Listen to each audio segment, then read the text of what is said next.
everybody, and welcome to the Jerick Show, the only show you need to get your weekly fix of security news, views, opinions. On this week's show, we'll talk about breaches, losses, and screw-ups. Stay tuned. Welcome to the Jerick Show, featuring your hosts, Javvad Malik and Eric Krohn. Timely topics, poorly presented. Well, hello there, and we do indeed have a very action-packed show for you today. The only place you need to come to get your weekly fix of all your security news, well, the top three, I suppose. We'll kick off the show with a story about the biggest screw-up we've ever seen. Eric Krohn, how you doing? I'm doing pretty good. How about yourself? A lot better than you. Yeah. I'm not going to bite on that. Okay, just so you know, I'm not. I see what you did there, but I'm not going to play the game. Look, I am semi-traumatized as we just went through another hurricane last week, and now you're going to pick on me. Oh no, my carpets got wet. Oh my God, the sheer trauma. So, viewers, listeners, I'll put it in context. Some people they lost their houses. Yeah. Some people they suffered great financial loss. You're welcome, Randy. Thank you. Other people had a little bit of wind that seeped in through the windows and got their carpet wet, and they're traumatized. I've been tearing out carpet and replacing with floor tile all week, man. This is the problem with the generation. Everything traumatizes them. A bit of hard work, traumatized. Oh Lord have mercy. If you're a millennial or something, or a Gen Z, or whatever that generation is. What the hell are you talking about? I'm a Gen X, man. I don't know. Now you're acting. Oh, Lord have mercy. Here we go. This is how it's starting here, folks.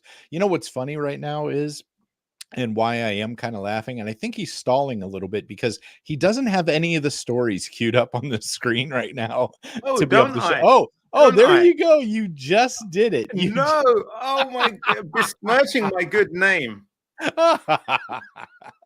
As soon as you have a good name, I'll be sure not to do that. But until then, yeah. Oh, Lord have mercy. Here we are. Why do I even subject myself to this every week? I should just be doing this on my own. Why do I even invite you onto my show? We did take last week off because of the hurricanes. That's kind of why I was talking about that. But yeah, we had we've had a couple of hurricanes recently, and it's been an interesting thought. I thought Eric was Gen Z. Well, thank you. I'm gonna take that as you thought I'm younger than I am. That's how I'm going to handle that. More immature than you are. I think that's the. Oh, this is painful today. Okay. Well, I'm glad I had coffee. Here we are. Not as painful as Microsoft losing their customers' security logs for a month. I mean, in all fairness, they found them like a month later. Yeah, that's awesome. A month later. Yeah, so it's warning its enterprise customers that almost for a month, a bug caused critical logs to be partially lost, and putting companies at risk that rely on this data. Yeah, why can't it be one of those stupid logs, like a setup log or something? No, it's got to be the security log. The thing that tells you if anyone's about to pwn your company is the thing that ends up getting lost. I know. It's really bad. I mean, this is really bad. This is like, but also this is stuff that you can say trivially, oh, it lost, or it went away, or what have you. But what exactly happened? Why did it do? Why did no one pick it up? Why did it take? When you look at Microsoft actually published this week, they published their 2024 State of Security report, or whatever it's called. I can't remember the exact name. And when you look at all the attacks, and we're talking minutes for detection time, or hours, and everything, and a month, which is an eternity to detect and inform. And this This is kind of on the trail. Actually, we have, Randy. We've considered living in a shipping container. we have our property up north. I'm digging a moat around it. I'm going to let it fill itself with alligators, which is very viable and reasonable here in Florida. And I'm going to shun society. So a shipping container does not actually sound bad to me. So back to the story. This is kind of on the heels of, you remember when Microsoft was like, oh, well, you didn't pay the subscription to get security logs and stuff, right? Remember, it was like, oh, well, if you didn't do this Azure thing, then you don't get logs. And now they're like, well, even if you paid for them, we lose them. It's Yeah. This is a major issue, and so many organizations use like Azure and the cloud-based stuff to do their things. I'm throwing this one out at my buddy Jason, who works for Microsoft, and I'm just saying, what up with your peeps, Jason? Yeah. So Kevin Beaumont, who I don't know which social media platform he's on now, but on Twitter he used to be very active under the handle Gossy the Dog, and he actually worked for Microsoft for a period of time as well. But he said he knows of at least 2 companies with missing log data who did not receive notifications. Ooh, that's bad. It is bad, and another reason not to put all your security eggs in one cloudy basket. Where X is the unknown. Absolutely, Randy. So when it comes to stuff like this, here's the deal. We don't look at them very often like through a human aspect anymore, especially in stuff like larger organizations. This is all done in an automated fashion. So there's a lot of times where folks may not even realize they didn't have these logs, right? It didn't show anything wrong, or didn't show any events. So therefore, if it's not set up to say, well, actually there's no logs at all, then they may not even get notified that they have a giant hole in security. It's kind of like the old like spy movie types of things where they go out and they cut those sections out of the videotape where it's recording, right? And maybe play back something with it. I don't know. But it's kind of like that. You lose so much visibility when you lose your security logs. It's just kind of scary. Come on, Microsoft, do better. I just had an idea. Uh-oh. And you know how you have like canary tokens that alert you when someone tries to access a file or come on the network or access resources they're not meant to? Yeah. You need something like that, almost like a reverse canary, that periodically just does some randomly malicious thing just to check that your alerting system is working. Right, like Chaos Monkey. But really tuned down. Yeah. So like every it's a bit like the button you have on your fire alarm, smoke detector, to make sure it's still working. You press it and it beeps at you and it's like, okay, the battery's okay and everything. So organizations should be able to like hit this one button, and then in your SOC, you should be able to see the log come up like unauthorized login attempt or brute force attempt or something like that. I have an idea for a name for that. We're going to call it Red Teams. Yeah, but I mean, not as a whole team, you muppet. Just like a little button to test a specific product. Honestly, this. You called me a muppet. That's what I love about you Brits. I mean, investors were there ready to sign a check, and you just ruined it. I love you Brits when you call people muppets. That's probably my favorite thing. Oh, Lord have mercy. I have to work harder on that one again. All right. And oh, yeah. Speaking of screwing up, our good friends SolarWinds are back in here. Oops a daisy. No. Yeah. So you think hard-coded login credential, web help desk line has been exploited. Yeah. If only somebody had told people that it's a bad idea to have hard-coded credentials in things. I know. I mean, God. I'm waiting for their CEO to come out and blame the intern once again. Our procedures and processes are solid, but there's this one intern that came in 1992. William Gates, I think, was his name.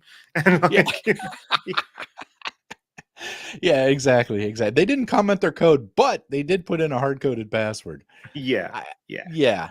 I just, it's like, so much of what we do organizationally and stuff has to be built on trust with Yeah. our vendors. I mean, anymore, so many issues come from the supply chain and from vendor issues. It's happening more and more. I mean, the first big one we saw, of course, was Target, which HVAC, hitting Yeah. Target. But it's been going on for a while now, and so people are getting really twitchy when it comes to trusting vendors. And here's something I don't know, but I would assume is happening is when you're getting cyber insurance, are they looking at who your vendors are? Are I don't know. they asking those questions? If you're in the audience and because I haven't done a cyber policy in a very long time, are they asking those questions? And you know what? I just did a cyber insurance webinar. Should have asked them that. But if not, that would be one of my questions as a insurer, is to say, okay, well, do you want to insure things that would happen from your vendor too? I mean, Yeah. some point in time, you got to break that up a little bit, because we all know that cyber insurance is losing money hand over fist these last probably 5 or 6 years. Yeah. Yeah. Um, Yeah. but it's such a But risk. And now using SolarWinds is yet again a risk. I think there was another vendor this week or recent in the last 2 weeks that had hard coded credentials. I'm thinking Fortinet maybe. Oh, yeah. Fortinet just had another vulnerability. Yeah, They and, ought to have their own section in CVEs. and someone commented that tell me when we stop getting 90s level of vulnerabilities in these products coming up, like hard coded passwords and whatever. Yeah, Yeah, I'm I'm like, telling you, they should have their own category of CVE, is just like another Fortinet. yeah, Uh, yeah. Sorry guys at Fortinet, but come on, again, do better. Speaking of companies that need their own category, Cisco is investigating a Oh Lord. breach. Yeah. Yeah. After Oopsie, our data showed up out there in a hacking forum. Now, Well, this is an interesting one because there's claims and there's some data in a hacking forum that there's some data out there, but Cisco are still maintaining that there's no evidence, which is a really lawyery way of saying we don't want to admit any liability right now. right. And that they are continuing to investigate the reports, but have found no evidence their systems were breached. And they've got law enforcement involved and everything. So this couldn't have anything to do with laying off so many freaking people in their IT and security side of things recently. Oh, that's like causation, correlation. Come on. Just getting rid of some of your top talent, surely it can't lead to anything like that. Yeah, exactly. I mean, there's two ways it could happen. Number one, you've gotten rid of your top defensive talent. Number two, your top defensive talent is really pissed at you. Yeah. It's not. But I'm saying it's something that maybe want to consider. There is, when you throw everybody out, you might upset a few people that might have had access to things. I don't know for sure. You could. Heard it here first. If if that turns out to be true, you heard it here first. Yeah. That's the beauty of just throwing out random ideas like verbal diarrhea, Eric. It's just allegedly something's bound to land at some point or another. Yeah. It's a good thing we can't afford an attorney to defend us if this all goes wrong. Yeah. So allegedly. What's really interesting about this article, moving away from Cisco, but the actual attack, or the data consequences, that anyone can put any claim out there. It's going to cost you a hell of a lot of money to investigate, to dispute that. And the larger the company you are, the harder it is for you and the more costly it is for you too, because you want to maintain your brand and reputation. And regulators are going to be like, oh, and then it's going to be like, you're going to trust some low down criminals over me? And they're going to be like, yeah, actually we are, because they've got your data. So this could almost be like a corporate espionage or corporate warfare sort of thing, where you go, oh my gosh, all this stuff is out there, right? And you plan a bunch of information. Maybe that's what's going on with Fortinet. Maybe these aren't really issues. Yes. They're planted stories and CVEs. Yes. Maybe Microsoft didn't really lose the data logs for a month. Right. Maybe the logs weren't really lost. Yeah. Yeah. The government just asked them to put a hold on it because they were doing some observation, and they didn't want to get. I don't know. Yeah, no, that is an interesting. That's an interesting thought, though. It really is. And Yes. oh yeah, I've heard of this one. Yeah. So this was an interesting story because this came out in the BBC just a couple of days ago, and there's a lot of secrecy in this story. So we don't know who the company is. The firm is based in the UK, US, or Australia. Did not want to be Oh, named. So I'm assuming it's so it's on the BBC. It's by Joe Tidy. He covers a lot of UK stuff. So I'm assuming it's UK-ish, whatever. But they hired a North Korean hacker as a contractor, and then they downloaded company information, gained it after they gained access. They worked for 4 months collecting a salary. And after the company sacked him for poor performance, it received a ransom emails containing some of the stolen data and a demand to be paid a six-figure ooh, sum that's a new one. I haven't heard cryptocurrency. that angle. Yeah, It's an interesting angle. yeah, because Uh, most of the time they simply just hold on as long as they can, make the money, fund it back to North Korea, and then when they're fired, they're like, "Oh, it was a good run while we had it," right? And yeah, if they do come across sensitive information, they steal it and sell it. I haven't seen them turn this into like a ransomware thing yet, or haven't heard of it. Who knows? This may happen in the background. And a lot of organizations haven't talked about when they've had these issues, but as we know, it's a real thing.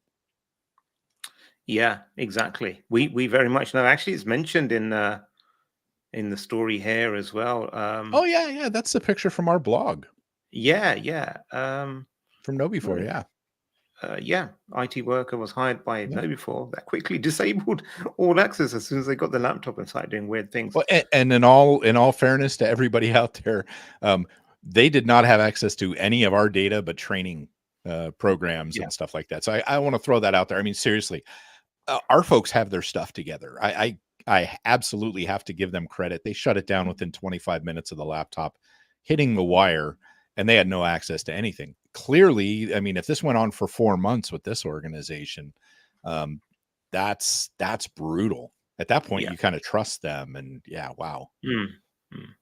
So you know what So is interesting? I'm sorry.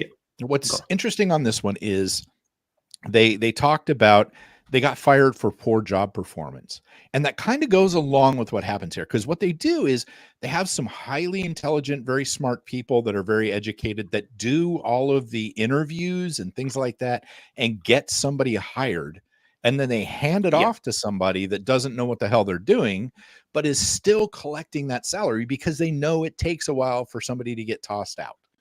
yeah, So yeah. that runs right along with what we know happens in these scams. That's right. That's right. It's an ongoing thing. And I threw this last story in there because There's I another didn't one. get You a said chance to you put it. wanted it to be a short day. I know, and this is the last story. But security, does it cost money? Is it a business enabler or is it not? Does it make money or does it cost companies money? What do you think? I think it costs money until it avoids something that could go horribly wrong, and then it saves you a Wow. fortune. Okay. Were you a How's that for a consultant by any chance? Yeah. yeah? How's that for a roundabout kind of answer to Depends. that It question? depends.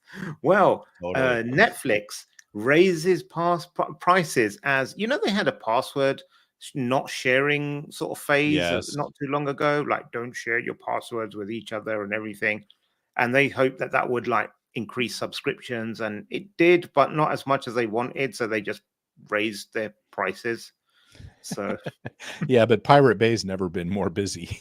yeah, exactly, exactly. Everyone, you know what? There's going to be a point where people go, I'm done paying these sorts of fees that Mm, these subscription models are because it's charging us a bunch. We were all like, oh my God, it's $100 a month for cable TV.